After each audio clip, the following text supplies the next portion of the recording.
And we're also going to cover the Euros 2020, which have been going on. And the group stage is over. We're now into the single elimination style tournament that's happening. Me and Dylan, as you all know, don't know very much about soccer, football, as you will. And so we have brought on one of our good friends who is way more involved and knowledgeable about it than us, which is Danny. So welcome, Danny. It's me. It's you. You didn't even do our normal intro, and our actually our plugs can be later or whatever. That's fine. We don't have to worry about that.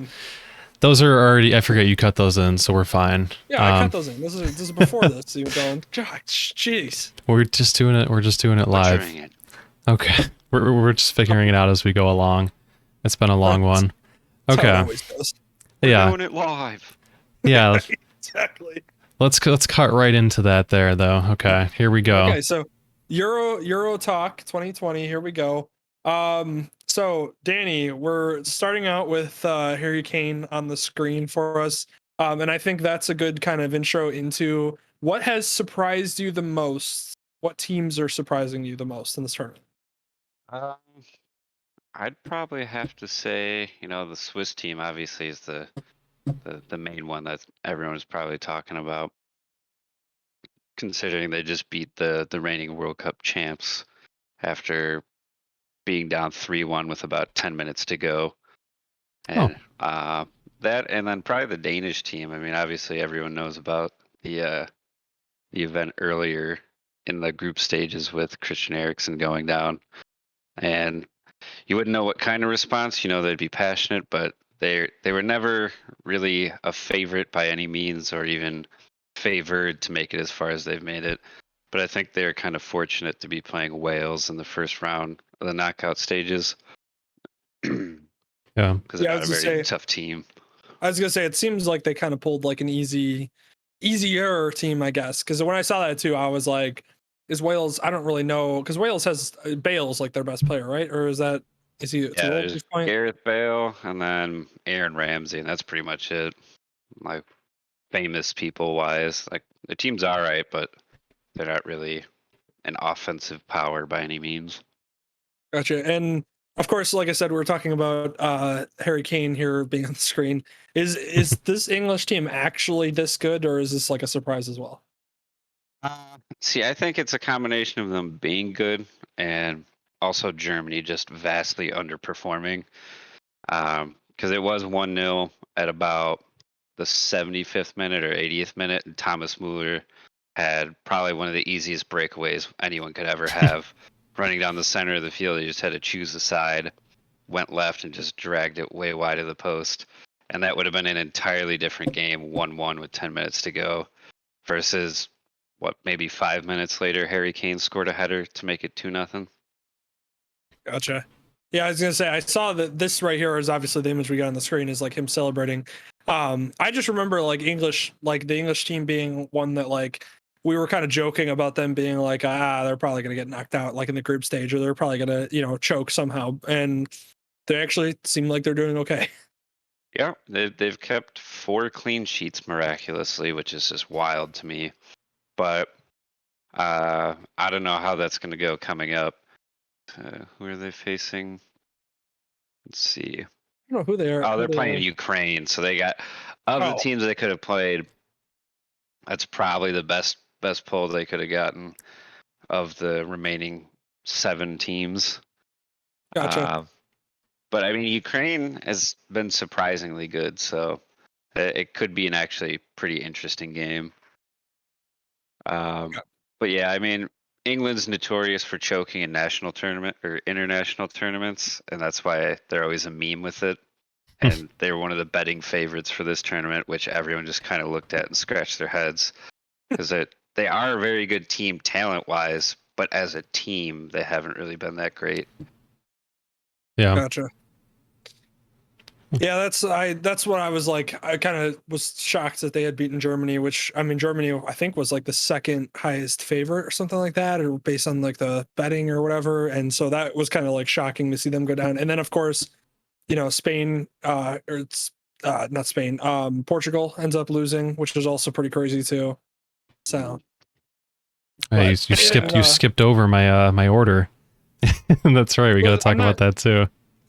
No, we'll get to that. We'll get to that for sure. But and then obviously, which Dylan will put on the screen, the favorites in the entire thing, which was the French team, obviously underperforming, and Mbappe literally go out and probably the most shocking way you could have gone out. Like if anybody would have said the French are going to lose on a PK where Mbappe's kicking it, I think, or taking it, I think that's probably would have shocked a lot of people. Yeah, and I think the funniest thing was I was watching, because obviously we have the American broadcast of it. I can't remember if it was Taylor Twellman or not announcing it, but literally right before he goes up, they're like, a few months ago in international friendlies or whatever, Mbappe missed to the goalkeeper's right. And then like 3 seconds later, he shoots it to the goalkeeper's right and he gets saved. I was like, yep, of course. That's literally every time you hear that in an announcer, I hate when announcers bring up stuff like that, because the moment they do, I'm like, all right, that's it. Well, it's happening. Like, oh yeah, you know, like announcers curse, like, right? Every time with like field goals or anything, like, oh, he hasn't missed one all season. Yeah, and then doink. Yeah, that's usually how that goes. So, yeah, that's funny, because I was literally, like I said, I was shocked when I heard, literally, I saw the notification go across my screen that was like, Mbappe misses PK, French lose. I was like, wow. It's like, how did they even get there? And two, like, how did that happen? Yeah, I mean they did not play a good first half, and Switzerland was up within like 15 minutes, and then they got a penalty kick the first 10 minutes, and a guy just had a terrible penalty up the like pretty close to the middle, but the left side, and he just kicked it at the perfect height for the French goalie to save it. And they could have been up 2-0, and then in the next 10 minutes, Karim Benzema scored 2 goals in like 90 seconds, I think it was. So it went from them possibly being up 2-0 to being down 2-1 within like a 5 to 10 minute frame. Oof. And then Paul Pogba scored like a 30-yard goal, curling it up to the top right corner, and then did all of his dancing and celebrating as if they were moving on already. But what he forgot was that there was 12 minutes of regular time left and another team on the field still. Yeah, there was 12 minutes left, and he did that. 12? Yeah, it was like the 78th minute, something like that. That's bold. I like that. I mean, like dancing and everything on the field, doing in the woe, I think. I mean, they were like a heavy favorite, though. That's why it was like it was like, you know, Mbappe being one of the best in the world, and then like you said, Pogba being there, and then just like the team overall. I mean, they were literally like a heavy, like, if they don't win it, it would be shocking kind of thing. So that's why, like, I could see the too much, you know, it going ahead too much kind of thing. Yeah. Yeah, he scored in the 75th minute, so there's 15 minutes plus added time left. And 6 minutes later they scored, and then in the 90th minute they scored. Wow. Jeez. Yeah, that's insane. I mean, you know, don't be too cocky. Gotta finish it. Doesn't matter. You know, that's why, like, there was that one that what was it, the World Cup Championship where like Germany won like 7-1 or something. And it was like Brazil. Yeah. It was like, listen, like, I know obviously Brazil was nowhere near Germany's level, but I'm like, listen, all it takes is you to something like this, or you just you stop playing, or you stop running, like, you know, going as hard, and then all of a sudden you find yourself in PKs, and then you can't fold through, and you know those, and now you're out of the tournament. Yeah, that one was especially depressing for them, because that was the World Cup in Brazil in the semifinal, or it might have been a quarterfinal. And they got obliterated 7-1. Yeah. It's sad that my most familiarity with that is from Rocket League, but that's just how it is. Hearing Brazil. Brazil. Yeah. But yeah, so other than that, and then you've gotten ready, queued up for us here, is the which we kind of referenced a little bit earlier, but also not only did the heavy favorites win, but then the defending champions lost in Portugal. And I didn't see anything about this game, so I know nothing about like how this actually happened or what, you know, what happened there. Yeah. The Portuguese team, I mean, it was It was a pretty back and forth game. Thorgan Hazard, who's Eden Hazard's brother, scored a goal at the end of the first half from like just outside the box on the left side, and it was super nice goal. But from there on out, it was just like missed chances from both teams. Like I think in the 80th minute or so, Portugal had a rebound come to the top of the box, and Rafael Guerrero hit it like the cleanest kick that you could have had through the entire box, and it hit directly off the post on the ground and came out. So they were inches away from tying it. But yeah, I mean, Belgium is, even though Belgium didn't win the last World Cup, I think they are ranked #1 in the world. So technically, like France are probably the favorites to win it just because they've won the most recent international tournament. But I think by UEFA rankings and like friendlies and stuff, Belgium is technically the #1 overall team. Interesting. So Belgium probably should have been like the betting team. Like you probably should have put more bets on Belgium because you don't want to put it like on the favorites or even like the defending champions. Yeah, but Belgium haven't really proven themselves in like a big international tournament yet, so that's probably why people are kind of questioning it. And then Kevin De Bruyne got hurt before this, like a month or so ago in the Champions League. Finally, had a fractured eye socket. Oh my God. And that's like one of the best midfielders, if not the best midfielder in the world. Wow. Gotcha. Yeah, that'll do it. That'll definitely raise doubts about your team when one of the best players goes down. Yeah, but I mean their team is stacked.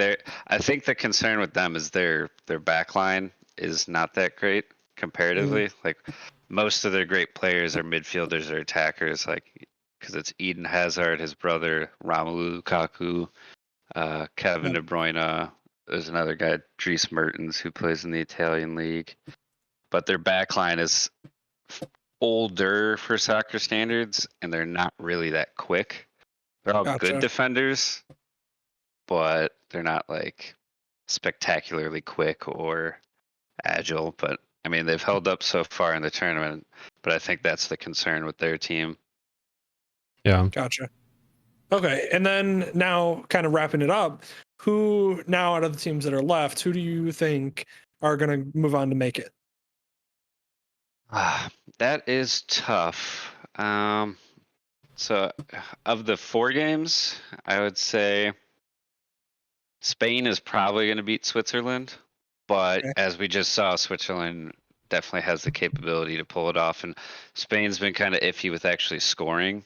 They're great at creating chances, but they don't do a great job of actually finishing it. Now, the Italy-Belgium game is probably the biggest toss-up you're ever going to get, because Italy conceded their first goal in the last game of the entire tournament, and they've won like something ridiculous out of the past like 30 international games because they missed the last World Cup for the first time in a long time. And then since then, they've just won like pretty much everything in international play. So I think Belgium will still probably win that game. Okay. But I could see Italy beating them because their defense is just like a brick wall. As for the other games, Denmark, Czech Republic, I really want Denmark to win, but I feel like the Czech Republic is just a better team in general. But, with all the emotion behind the Danish team, they could probably still pull it off. It's just a matter of they don't really have like a prolific goal scorer, so it's just going to be where does a goal come from? And England, Ukraine, on paper, it should really easily be England. But with their history in international tournaments, they lost to Iceland the last time around in the Euros. So a nation of how many people? 300,000. God. Wow. And Ukraine is tiny too. I mean, they're bigger than Iceland, but Ukraine has only been a nation for like 30 years. And their biggest star ever is now their head coach for the national team. Oh, interesting. Yeah, Andrei Shevchenko. Okay. I think England should win that game, but they could just absolutely bottle it. Well, you got to pick which way though, because we got to come back on this. Got to make a bet out of it either way. I think England will win. Okay, great. So when Iceland wins, it'll we'll have that. It, you mean. Ukraine. when Ukraine. Oh yeah. Sorry. When Ukraine wins. Yeah. I think on paper England just has way too many good attackers, and they're going to be able to score. But I've seen them bottle it before, so. Yeah. All right, and then not only now to really go for some foresight here, who do you think is the champion of the whole thing? Who do I think is the champion? It had to be asked. I think it's gonna be the winner of Belgium Italy. I would lean towards it being Belgium, which is probably the safest route, but they just are that good. Yeah. Gotcha. So talent backs the production and talk.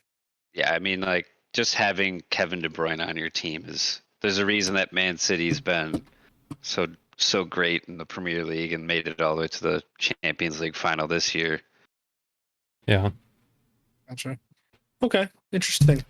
Well, we'll see. We'll see how that goes. I'm gonna go just for the sake of arguing against it. And Dylan, you're gonna also pick a team just because why not? We're gonna continue. So we have bets that we have to fulfill, and we're going to fulfill in a moment. But we're gonna make new bets too before that, because why not? Because we're double down on how bad we are at actually betting on this. So, so Dylan, your team that you picked, which was Croatia, actually did make it out of the group stage.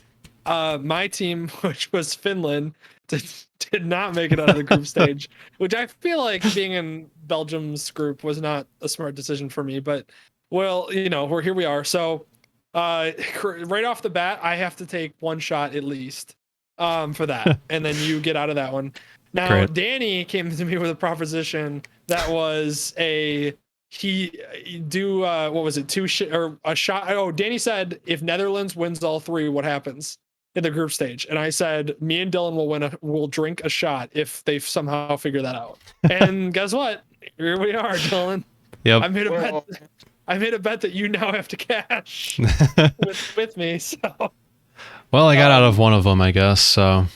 Yeah, I was gonna say you did win that one there for you. So you get I get one. I get two shots at some point during this thing. So I'll take my first one with you now, and then I'll take a second one at some appropriate time later.